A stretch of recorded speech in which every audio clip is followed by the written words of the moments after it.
choque en pediatría y sepsis neonatal. Entonces, como mencionaba, el día de hoy vamos a hablar sobre shock distributivo. Comenzamos. Bueno, el shock distributivo se produce por un tono vascular anormal, ¿no? Que nos va a ocasionar una vasodilatación y una disminución de la resistencia vascular sistémica, ¿no? Y además del tono vascular normal vamos a tener una mala distribución del flujo y del volumen sanguíneo circulante, ¿no? Que nos va a conllevar a una perfusión inadecuada.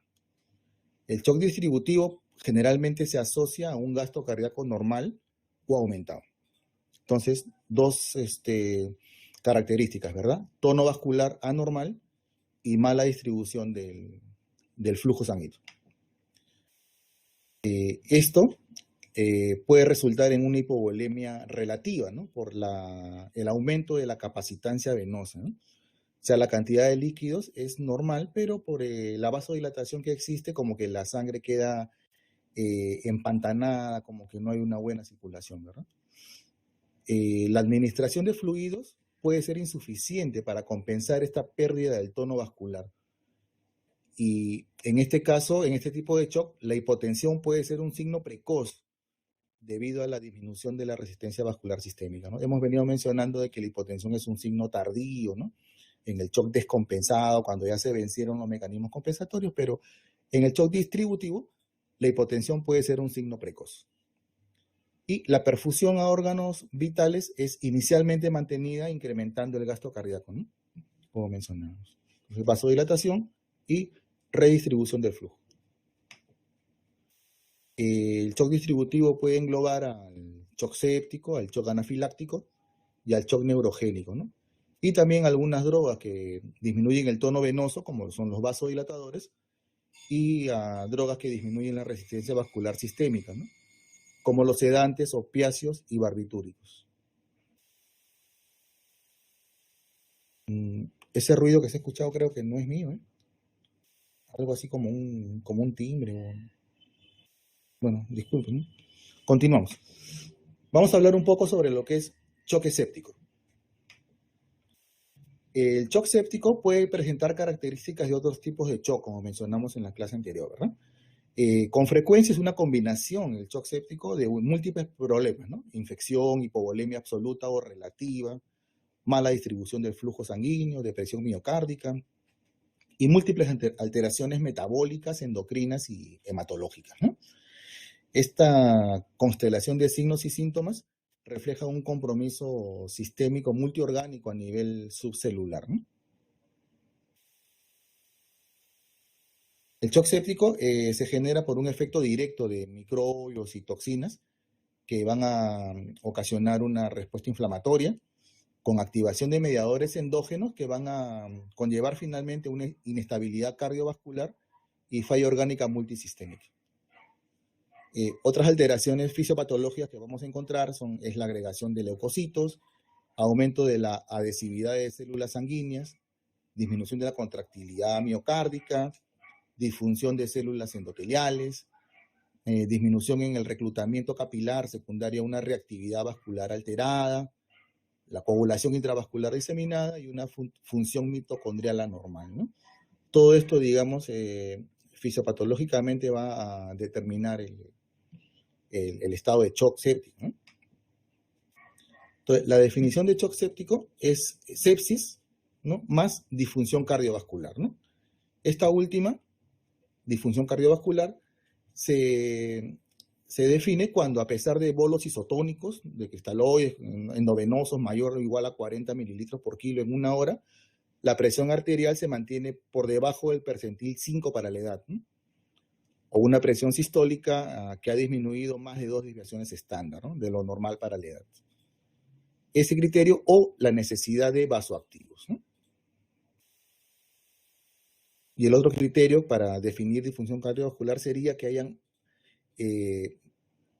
dos o más de los siguientes criterios, ¿no? Acidosis metabólica inexplicable, déficit de base mayor de 5, lactato arterial mayor de 2 veces el valor normal, oliguria, llenado capilar lento y diferencia de la temperatura central y periférica mayor de 3 grados centígrados, ¿no? Esa es la definición de shock séptico, ¿no? El shock séptico en niños tiene un patrón hemodinámico característico, ¿no? Que está dado por un gasto cardíaco disminuido y una resistencia vascular sistémica aumentada, ¿no?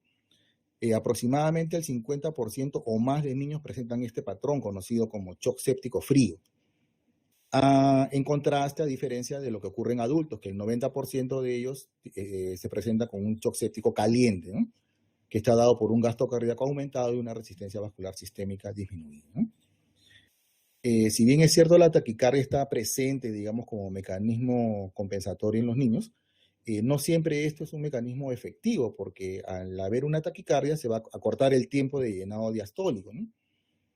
Y lo que generalmente observamos también es de que la respuesta ante una disminución del gasto cardíaco es la vasoconstricción periférica, ¿no? Entonces, por este motivo es que la hipotensión arterial es un signo tardío en el shock séptico, ¿no? Este es el protocolo que sugiere la ACCM-PALS, ¿no? Que se viene siguiendo en la mayoría de unidades, ¿no? Críticas y de emergencia, ¿no? Está también en la campaña de supervivencia del 2012, y en la campaña Sobreviviendo a la Sepsis del 2016 no han incluido aún las consideraciones pediátricas, ¿no? O sea, estamos a la espera de que salga el nuevo protocolo, ¿no? El que tenemos actualmente es este, ¿no? Que vamos a tratar de ir desglosando, ¿no? Paso por paso. Entonces, en el minuto cero hay que reconocer en el niño el estado de shock, ¿no? Al niño en el estado de shock. Entonces, por lo general se hace reconocimiento en base a dos criterios, ¿verdad? Sensorio alterado y taquicardia más signos de hipoperfusión, ¿no? En lo que es sensorio alterado, el niño puede presentar llanto inconsolable, agitación o estar somnoliendo, ¿no?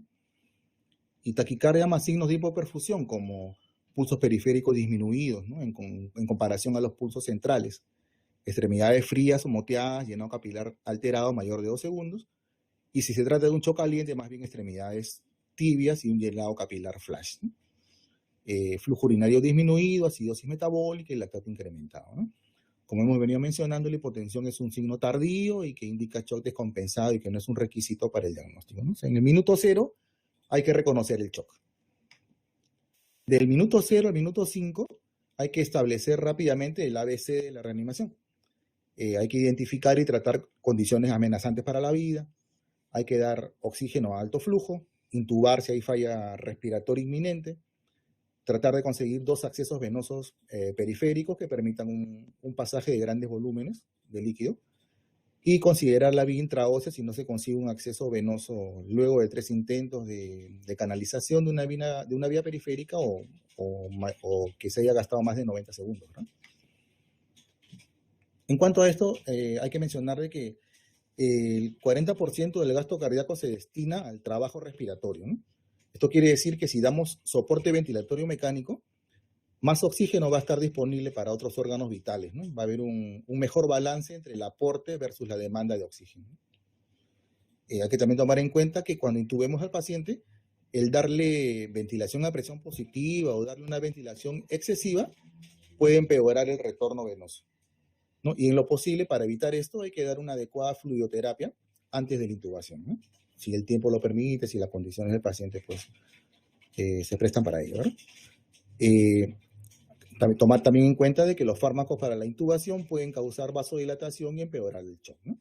El midazolam, por ejemplo.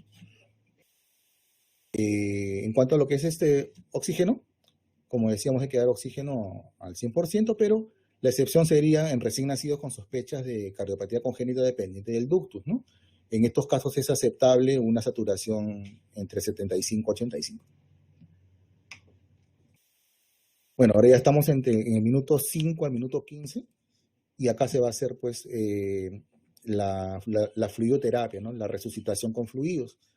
Como mencionábamos en la clase anterior, iniciamos con un cristalóide isotónico y vamos a dar 20 mililitros por kilo endovenoso en 5 a 10 minutos en el shock descompensado, ¿no? Y mencionamos también de que si el shock era compensado, se da el mismo bolo, 20 mililitros por kilo, pero se va a pasar un poco más lento, hasta en 20 minutos, ¿verdad? De 5 a 20 minutos. Si estamos sospechando de que el shock puede verse una anafilaxia, hay que rápidamente darle epinefrina intramuscular. Hay que monitorizar frecuencia cardíaca, presión arterial, saturación de oxígeno, colocar una sonda urinaria para medir diuresis. Y hay que aprovechar en este momento para muestrear, ¿no? Hemocultivo, hemograma, bueno, biometría hemática, creo que le llaman en México, una gasometría o examen de gases arteriales, electrolitos, calcio, glucosa, pruebas de coagulación y lactato, ¿verdad? En este caso, las metas en este momento van a ser normalizar el nivel de conciencia, normalizar la frecuencia cardíaca respiratoria, normalizar el llenado capilar, la presión arterial, obtener pulsos distales palpables y una diuresis mayor de 1 cc por kilo por hora. Ahora, del minuto 15 al minuto 30, vamos a corregir las alteraciones de la glucosa, el calcio y el electrolitos si es que los hubieran. Si estamos sospechando en un shock cardiogénico probable, hay que iniciar rápidamente vasoactivos, ¿verdad? Recién nacidos, en estado de shock, ante la posibilidad que se trate de una cardiopatía dependiente de ductus, hay que iniciar prostaglandina E1, ¿verdad? Hay que, en este momento, minuto 15 a 30, tratar de iniciar los antibióticos, procurando de que esto sea siempre dentro de la primera hora de tratamiento. Y se puede repetir bolos de 20 mililitros por kilo si persiste hipoperfusión, hasta un total de 60 mililitros por kilo, ¿no?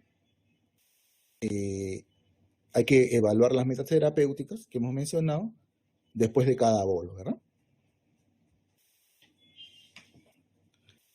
Estas dos láminas que voy a pasar ya las hemos comentado en la clase anterior, simplemente para fijar conceptos.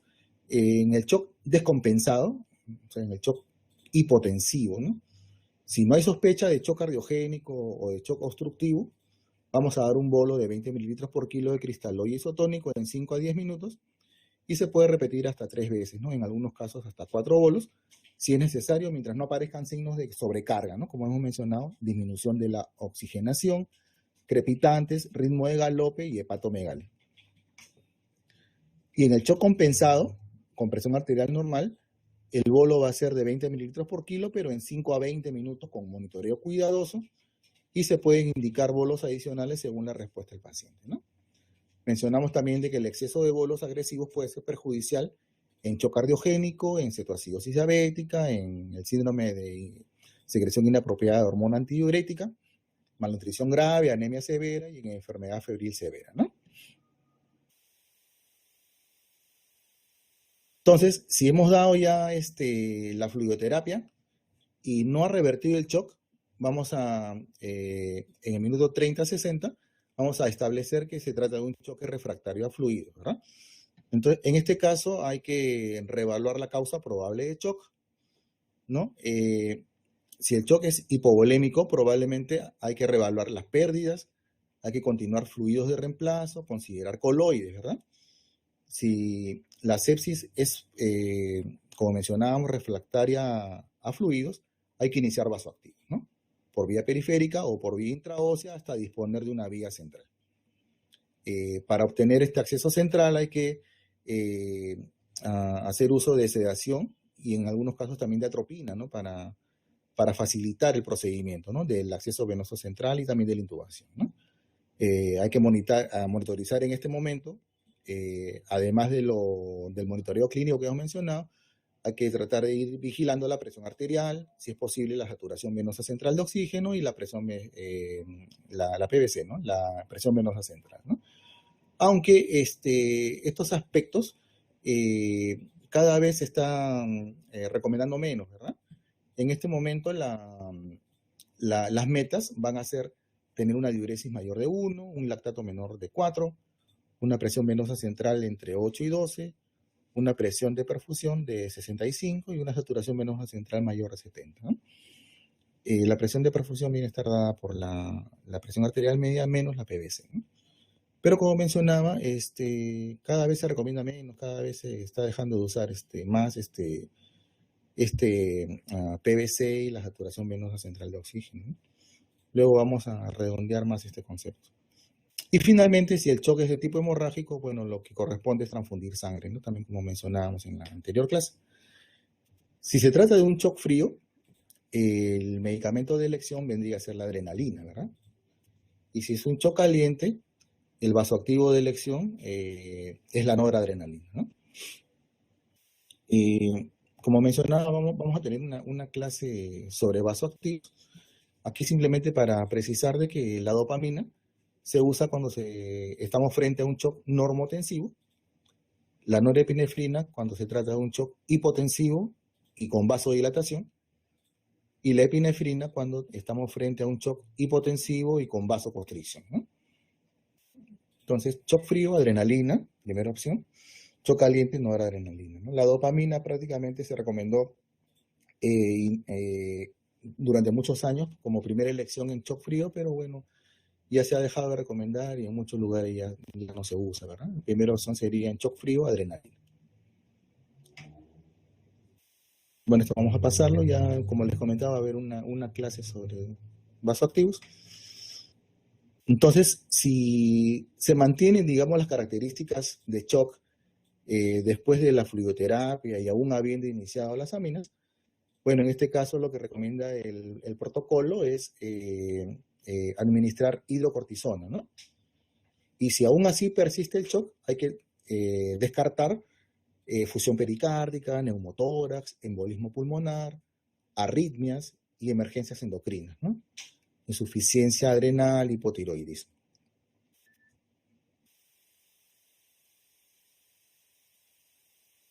Bueno, ahora vamos a hablar un poco sobre lo que es shock anafiláctico.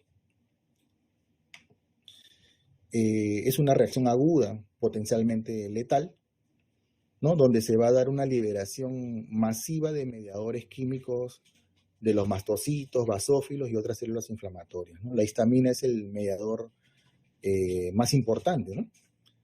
Y esto va a ocasionar una vasodilatación y un aumento de la permeabilidad capilar, ¿no? Con salida masiva de fluidos al espacio extravascular, ¿no? Vasodilatación y aumento de permeabilidad, ¿no? Esto puede causar la pérdida de hasta un 35% del volumen circulante rápidamente, ¿no? En aproximadamente 10 minutos, ¿no? Y la anafilaxia puede progresar a un paro cardiorrespiratorio. Los mediadores liberados y generados van a causar una serie de efectos, como por ejemplo, broncoconstricción, vasodilatación y aumento de la permeabilidad capilar, ¿no? Estimulación de las terminaciones de los nervios sensoriales, ¿no? Y activación de células inflamatorias, complemento, coagulación, ¿no? Y también actúan como quimiotácticos, digamos, sobre los eosinófilos. Todo esto va a reforzar y alargar la reacción anafiláctica, ¿no? En el shock anafiláctico, el inicio de síntomas, signos y síntomas ocurre en segundos a minutos luego de la exposición a un agente, que puede ser una picadura de insecto, un medicamento o un alimento, ¿no? Que es lo más frecuente. La reacción anafiláctica va a involucrar múltiples órganos y sistemas, ¿no? Como es la piel, el aparato respiratorio, cardiovascular, gastrointestinal, ¿no? Y también puede haber compromiso de sistemas distantes al lugar de la exposición, ¿no? En niños, la taquicardia es más frecuente que la hipotensión, a diferencia del adulto, ¿no? Y en recién nacidos es más frecuente la aparición de síntomas respiratorios que hipotensión o shock, ¿no? En cuanto a lo que son los criterios diagnósticos, la anafilaxia se dice que es muy probable cuando se cumple uno de los tres criterios siguientes, ¿no? El número uno, que sea un inicio agudo, que comprometa piel o mucosas, ¿no? Urticaria generalizada, prurito, eritema, sofoco, edema de labios, úvula o lengua, más uno de estos dos, ¿no? El compromiso respiratorio, ¿no? Disnea, sibilancias, estridor, hipoxemia, o disminución de la presión arterial, ¿no? O síntomas asociados de difusión orgánica, ¿no? Como hipotonía o incontinencia, ¿no? Primer criterio. Segundo criterio, aparición rápida de dos o más de los siguientes síntomas, ¿no? Afectación de piel o mucosas, compromiso respiratorio, disminución de la presión arterial y síntomas gastrointestinales, ¿no? Como dolor abdominal, cólico, vómitos, ¿no? Y el tercer criterio diagnóstico podría estar dado por la disminución de la presión arterial en minutos o algunas horas, ¿no?, tras la exposición al alergeno, ¿no?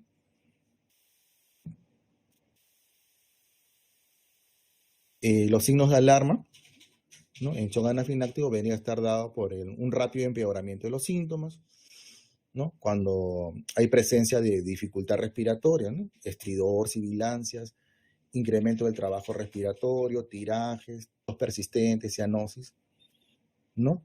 También otro signo de alarma vendría a ser los signos de hipoperfusión, dolor abdominal, vómitos persistentes, hipotensión, arritmias, síncope y disminución del nivel de conciencia, ¿no? Frente a estos síntomas hay que actuar rápidamente, ¿verdad? Bueno, este es un algoritmo, ¿no?, de manejo, ¿no?, en el cual hay que hacer siempre la evaluación del ABC, ¿no? Ante una parada cardiorrespiratoria hay que dar rápidamente RCP, ¿verdad? Si hay afectación respiratoria, hipotensión o colapso, inmediatamente hay que administrar adrenalina intramuscular, ¿no? Si hay hipotensión o colapso, hay que dar oxígeno de alto flujo, fluidoterapia con suero fisiológico 20 mililitros por kilo. Si hay estridor, hay que administrar oxígeno y adrenalina nebulizada.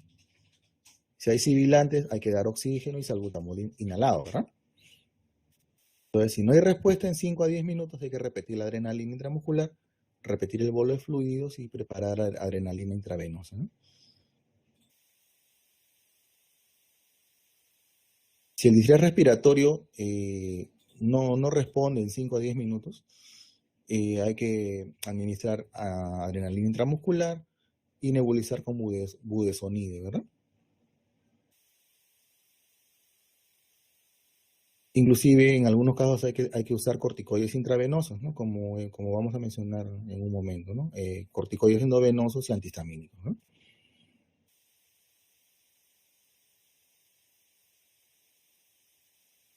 En cuanto al ABC que mencionábamos en el tratamiento del shock anafiláctico, eh, la intubación hay que tratar de hacerla de inmediato en caso que haya obstrucción de la vía aérea por un angioedema, ¿no? La demora en el procedimiento puede dificultar la intubación. Y si fracasamos en el intento, esto puede agravar el edema, ¿no? Entonces hay que también tener en cuenta y estar listos porque una cricotirotomía puede ser necesaria, ¿no? Hay que administrar oxígeno al 100%, como hemos mencionado. La fluidoterapia tiene que ser agresiva, con bolos de cristaloides de 20 mililitros por kilo según necesidad. Y hay que monitorizar al paciente, vigilar diuresis, ¿verdad? La adrenalina intramuscular, como hemos mencionado, es el primer y más importante tratamiento, ¿no? En los niños hay que dar una dosis de 0.01 miligramos por kilo, máximo 0.3 miligramos. Se coloca en la superficie externa del muslo y mientras más pronto se administre, mayor va a ser la eficacia, ¿no? La adrenalina intramuscular se puede repetir cada 5 a 15 minutos si no hay mejoría o si la presión arterial sigue demasiado baja, ¿no? La mayoría de pacientes va a requerir de 1 a 2 dosis de adrenalina, ¿no?, para obtener una respuesta adecuada. En edema severo de las vías respiratorias, espasmo bronquial o presión arterial disminuida, que no responde a varias dosis de adrenalina intramuscular y la fluidoterapia, hay que considerar el uso de adrenalina endovenosa, ¿no?, que puede ser en bolo lento o también por infusión continua, ¿no? O inclusive el uso de un vasoconstrictor como la norepinefrina, ¿no?, en infusión continua.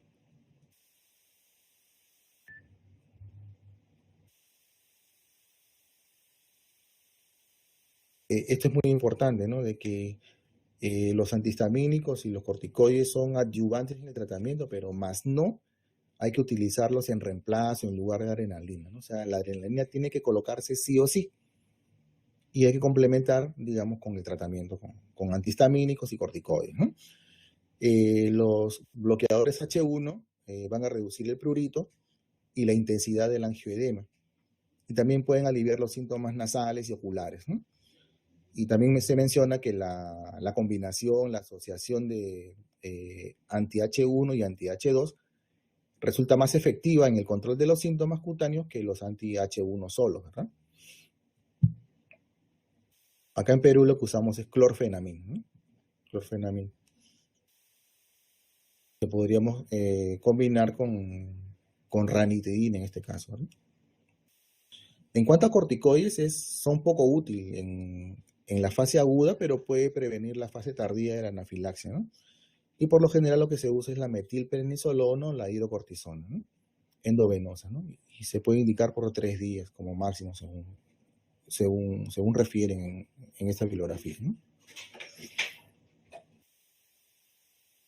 Se puede usar un broncodilatador en caso de espasmo bronquial, que no se ve con adrenalina, pero los broncodilatadores no previenen ni reducen la obstrucción de las vías respiratorias superiores, ¿no? O sea, no son útiles, por ejemplo, para prevenir o tratar el edema de la laringe, ¿no? Y glucagón se puede usar en pacientes que reciben beta bloqueantes. Glucagón tiene un efecto inotrópico, cronotrópico y vasoactivo, ¿no? Independiente del receptor beta. Y va a provocar una liberación endógena de catecolaminas, ¿no? En estos pacientes el glucagón puede ser de utilidad también, ¿no? Para el tratamiento del shock anafiláctico. Bueno, y para terminar la conferencia del día de hoy vamos a hablar un poquito sobre lo que es shock neurogénico, ¿no? El shock neurogénico se produce por una lesión en la médula espinal, que por lo general puede ser una lesión traumática, ¿no? O también puede ser ocasionado por una anestesia general o espinal, y también puede ser ocasionado por dolor o ansiedad, ¿no?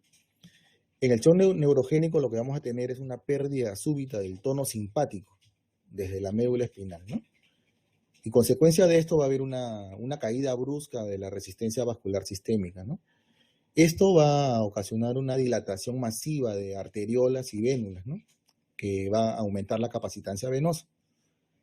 Vamos a tener una hipovolemia relativa y un menor gasto cardíaco, hipotensión y bradicardia, ¿no? Como hay una pérdida del tono simpático, en este caso no vamos a tener taquicardia como en los demás tipos de shock, sino más bien bradicardia, ¿no? En el shock neurogénico hay que tratar de lograr obtener una presión arterial adecuada, ¿no? Porque si se mantiene la perfusión de la médula espinal, esto va a limitar el daño isquémico secundario. En ocasiones la resucitación con fluidos puede ser insuficiente, y en este tipo de shock va a haber una buena respuesta a la infusión de vasopresores, ¿no? La bradicardia por disrupción de la médula espinal cervical o torácica alta puede requerir inclusive marcapaso externo o el uso de atropina, ¿verdad? Si la bradicardia es muy marcada, ¿no? Y la hipotensión finalmente va a mejorar luego de varios días, ¿no? Pero esto todavía no se ha logrado explicar en su totalidad, ¿no? ¿Cuál es la causa de que la hipotensión mejore después, ¿no? Después de varios días. Se plantean de que puede haber una reorganización sináptica o la presencia de receptores alfa con hiperrespuesta, ¿no? Que finalmente van a, después de algunos días, lograr que la presión arterial se normalice, ¿no? A valores normales para la edad. Bueno, esta es la última diapositiva. No sé si tengan algún comentario, alguna pregunta para poder hacer una discusión, ¿no?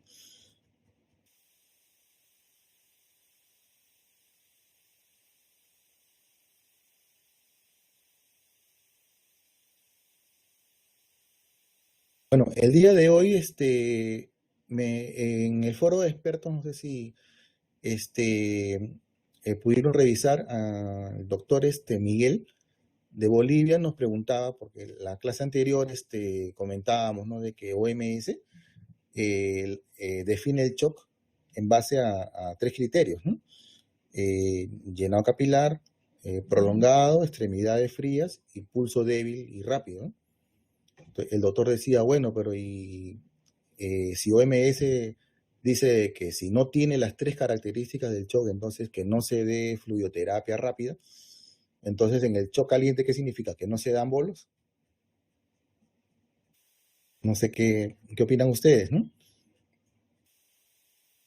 Que Al parecer, OMS en su definición de shock se refiere principalmente, me parece, al shock frío, ¿verdad? Ahora, como hemos revisado ahora en el shock caliente, shock distributivo, por lo general, lo que vamos a tener más que nada es una vasodilatación, ¿no? Patológica, ¿no? O sea, en estos casos no es tanto que haya una hipovolemia absoluta, sino más bien relativa, ¿verdad? Entonces, de repente no va a ser necesario precargar tanto, sino más que nada, de repente, el apoyo de aminas, ¿verdad?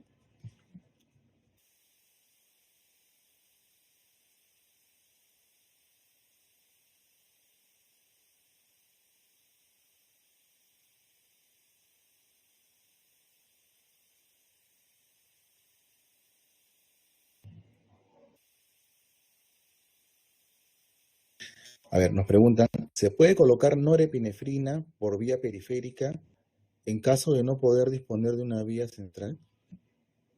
No, claro, ¿no? O sea, lo que están recomendando en la actualidad es de que sí se puede usar una vía periférica, ¿no? En caso, en caso no haya, digamos, la posibilidad de colocar, de tener un acceso central, puede iniciarse por una vía periférica, ¿no? Ahora, lo que en caso recomiendan es no usar un vasopresor, potente, ¿no? En el caso, por ejemplo, de vasopresina, terlipresina, ¿no? Adrenalina, norepinefrina sí se podrían usar por vía periférica, ¿no? Ahora, en mi unidad, cuando hemos tenido que usar inotrópicos por vía periférica, por lo general tratamos de usarlo un poco más diluido, ¿no? O sea, la dilución normal que siempre usamos es en 50 cc. En estos casos, pues buscamos que llevarlo a 100 probablemente para que en caso que haya una extravasación, etcétera, pues si es que hubiera alguna complicación, no esté tan concentrada la droga, ¿no?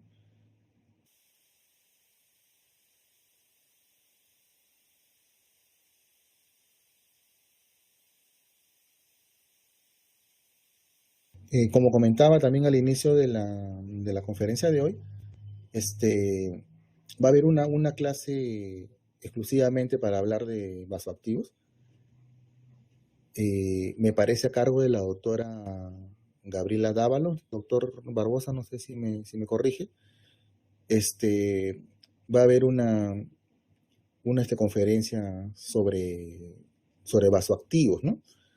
En esto de vasoactivo hay algunas novedades, ¿verdad? Como las que les venía mencionando, por ejemplo, que la dopamina ya no se recomienda, digamos, como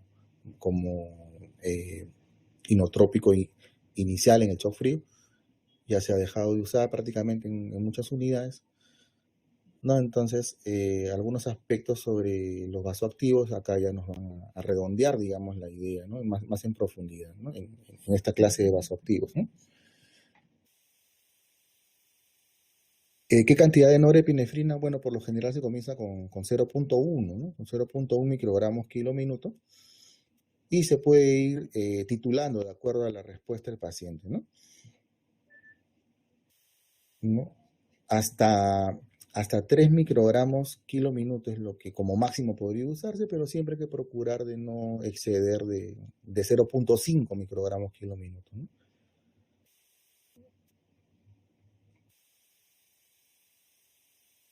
No sé si en otras unidades también hagan lo mismo, pero como les decía, cuando hemos tenido necesidad de usar vasoactivos y no disponemos de una vía central, pues iniciamos por vía periférica y tratamos en lo posible de diluir un poco más el medicamento, ¿no?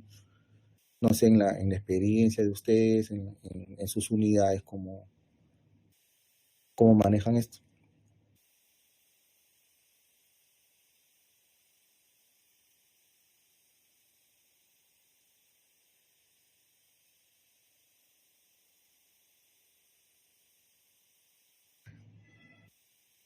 Doctora Dávalos, ¿cómo está? Buenas noches. Justo usted va a ser nuestra conferencista de la clase de inotrópicos. La doctora nos comenta que sí usan en su unidad la vía periférica ¿no? Para el tratamiento con vasoactivos, ¿verdad?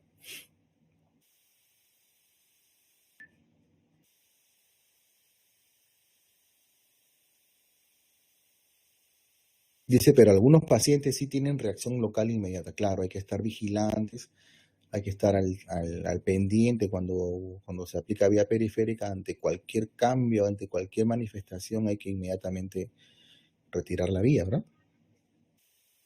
Retirar el medicamento, perdón, ¿no?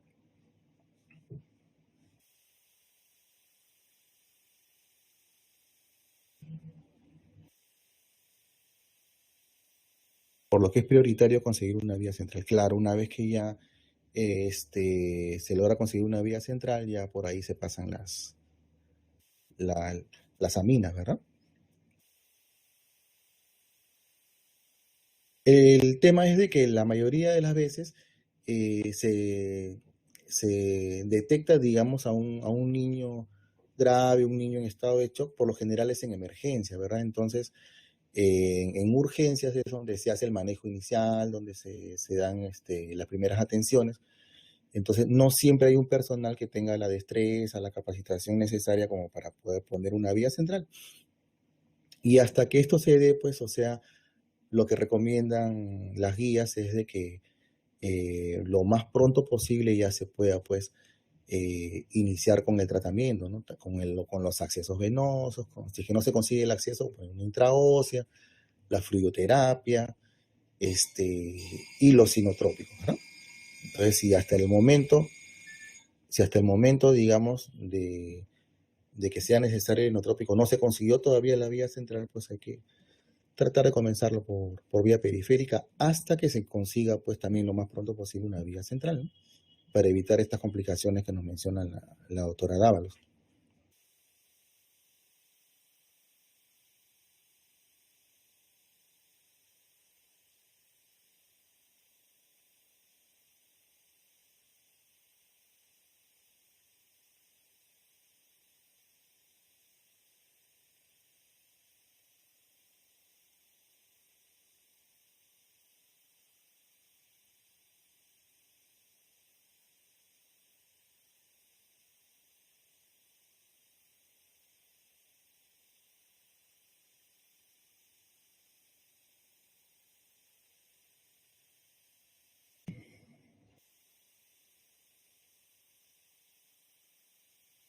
En el foro de expertos también hemos tenido algunas ocasiones que se ha discutido